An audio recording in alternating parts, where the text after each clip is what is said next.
Well, Wayne, given it's Indigenous round and you've got some real leaders in the Indigenous community with Cody and Latrell, how proud are you with some of the work that they've been doing?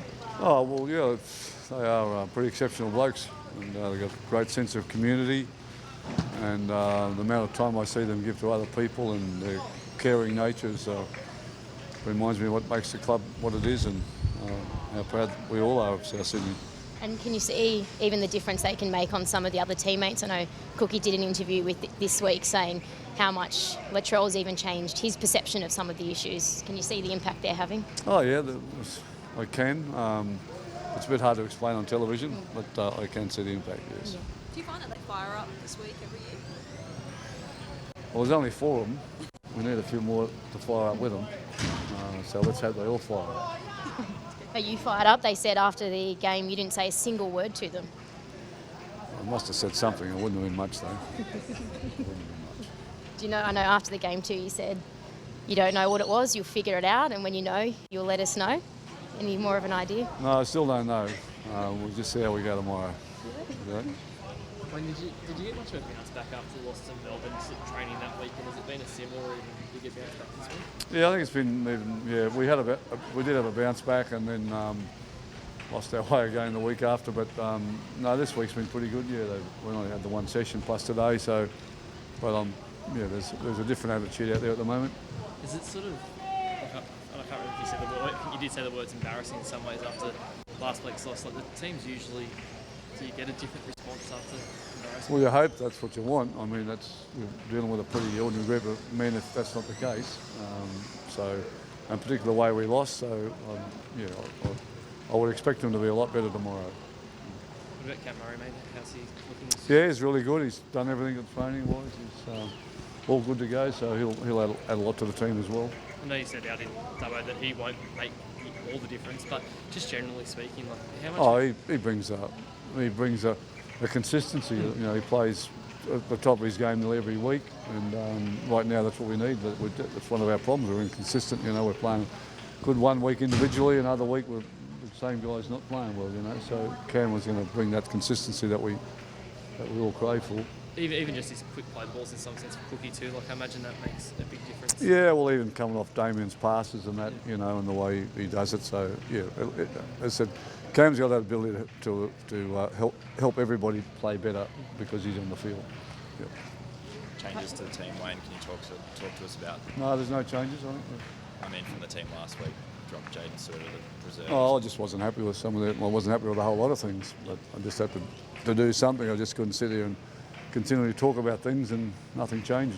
So mainly the defence from those players that you were worried about? Yeah, well, we didn't have a lot of ball. I think they had 44 sets to our 31, so defensively, you know, we were poor. So, yeah, it was all about defence. Cody said during the week he hasn't been playing well enough to be involved in the Origin conversation, but he's pretty hard on himself. Do you think he deserves a spot? Well, if he feels that, he's pretty honest, Cody, so I mean, he's been a victim of the way the forwards have been playing. You know, it's pretty hard for those guys to be at their best when the forwards aren't doing their job, and get the forwards doing their job. If he's still playing like he is, we've probably got a problem. Given, you know, he held that spot and did his job last year, do you think he's earned the right to get it again? No, there's a bit in that, but the other, you know, there's not. Cody hasn't been a regular in New South Wales teams for four or 5 years, so I think, you know, he's one of the vulnerable players, and they can replace them with, you know, because they're not sure about their own personnel with regards to, you know, they have a halfback and there's another 5'8" around, so yeah, he's in a vulnerable position, Cody.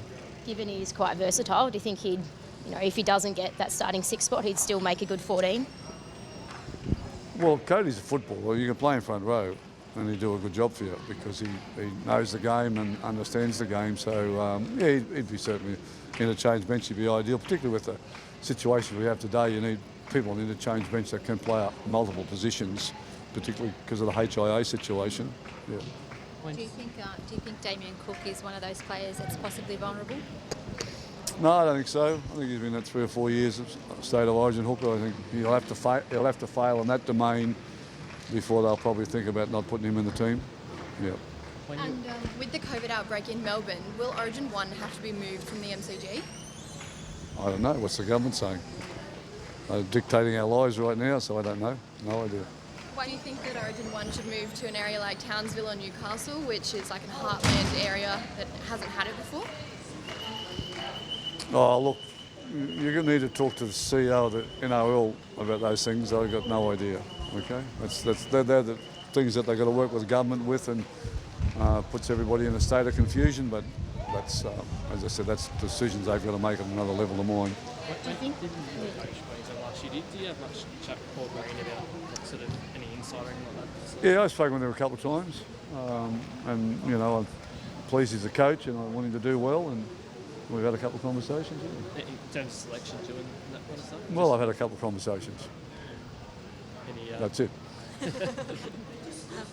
What do you think Origin will look like considering the crackdown on head and neck contact? Robbo had some comments to say about it yesterday.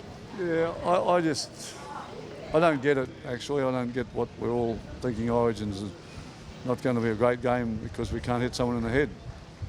How's that work? So you think even with the crackdown, Origin will still be a spectacle? Absolutely. I will repeat, I can't understand why it won't be a spectacle. I can't understand why there won't be wonderful football played and men won't be doing their absolute best for their states. It's just a non-issue, isn't it? Do you think everyone needs to stop whinging and get on with it? Well, I'm 100% right about that. Yeah, that's, you know, you saw Melbourne play last night, the Broncos, pretty fair game of football. There wasn't a drama. You know, if you look at the top teams, you know, Penrith, we played them last week. There wasn't a drama in that game. You know, Melbourne last week in Canberra, no dramas. The guys are getting it. They had it before. They just had it reinforced now, and it's no big deal. We're making it a big deal because we're looking for soft options. Do you think they'll be able to have that learning curve before Origin and potentially? What learning curve is that? Learning curve with the crackdown, and I guess. Well, do you there's think no we'll learning. see any sit bins in The point is, there's no learning curve.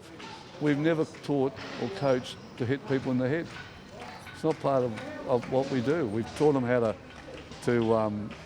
do chicken wings and grapple tackles and crushes. Right? We've taught all that, but we've never taught about anyone to deliberately go out and hit somebody in the head. So I don't know what we're going to relearn. So why have people been so hysterical about this? Some of the commentary has been quite hysterical. Well, that they it's were killing hysterical when they took the shoulder charge out of the game. They were hysterical when they took punching out of the game. And they were hysterical every time, you know, it just doesn't kind of flow the way they think it should flow.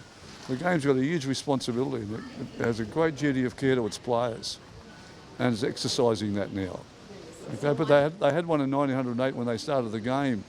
They had a rule then that you couldn't hit anybody in the face, in the head, the neck. Okay, 100 and something years on, it's still there, and just been forcing it more now. So what does it feel like some coaches and some of the players just aren't getting the message? Well, it distracts them from other things. Okay. It's an easy conversation to have. It's a bit like COVID. It's a big distraction. Would you go as far as to say this is one of the best decisions the governing body has ever made? I don't want to give them that type of rap. But it's a decision that was long overdue, in my opinion. Okay, and I've been to the league before about it. I was at a meeting maybe a decade or so ago. We had all the CEOs there, we had all the coaches there. There was a meeting in the off-season, and everybody agreed that day that we would crack down more on contact with the head. But nothing happened. We all left that meeting. I had, you know, that optimistic that would happen for us. It never happened.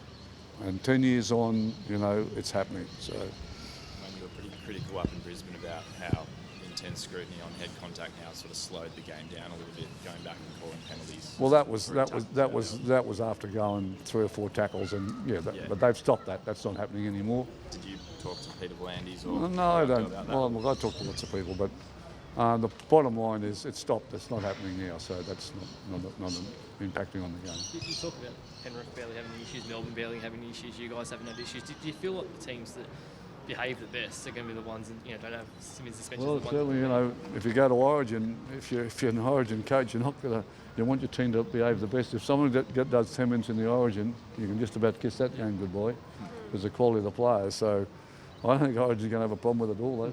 They'll be right across it. And I know it's a fair way down the track. It would be the same for NRL finals theoretically, when the teams behave the best. Well, it's going to, absolutely. It has a huge impact on you. You know, particularly the top teams, when the top teams are playing each other, they certainly cannot afford to have someone in the same for 10 minutes. But they're showing that now. That's my point. That they are showing that now. They've got it already. Has it changed what you do coaching week to week and the way you No. select your teams or anything? Don't even have a conversation about it, mate. Don't have to. Just back on Origin, would you love to see Latrell back in there, given everything he's been through with injuries and he's had a pretty tough 18 months? Do you think he's built for that arena? He's made for it, yeah, absolutely. Yeah. So it's up to them, but he won't be fullback, but he played in the centres for him before and he's still a wonderful centre, so I don't see why. What's 100-odd kilogram centre, like to the Greg Inglis playing for New South Wales instead of Queensland. That's what it is. You know, pretty unstoppable bloke. And you think there's no issue of him slotting in there, given he has been wearing number 1? You think he's just such a natural footy player? Well, he played most of his footy in the last 2 or 3 years in the centres at the Roosters, and he's come here and been number 1, but he'd slot back in there easy. Well, they're talking about Travojevic being in there as well, you know, and he can't play fullback either. He's a wonderful player, so you can't afford to leave those two guys out of any team. I don't care who's picking it. You just find a place for them. What's so special? Is it the fact that when you need something, you know you can give the ball to Latrell and he'll get it done? Yeah, well, he's a big match player. He's a wonderful player. He's highly skilled and got great mobility. So, and Travojevic is wonderful to watch. I think we all enjoy watching him play. And as I said, you can't pick it. New South Wales may have a lot of talent, but they cannot afford not to have those people in a position somewhere in the back line. Do you even feel like a fan sometimes when you see what Latrell can do? I'm a fan of South Sydney, not of New South Wales. So you won't even be cheering for Latrell if he's wearing the blue jersey? Deep down I probably will be, but I won't be telling him. How do you think the selectors will go about Munster and Harry Grant? Because they haven't played a lot of footy over the past few years. Well, they'll pick him. If they can walk out in one leg, they'll pick him. You'd pick him if you were I'd still pick him if they could walk on one leg. Yeah. Yeah.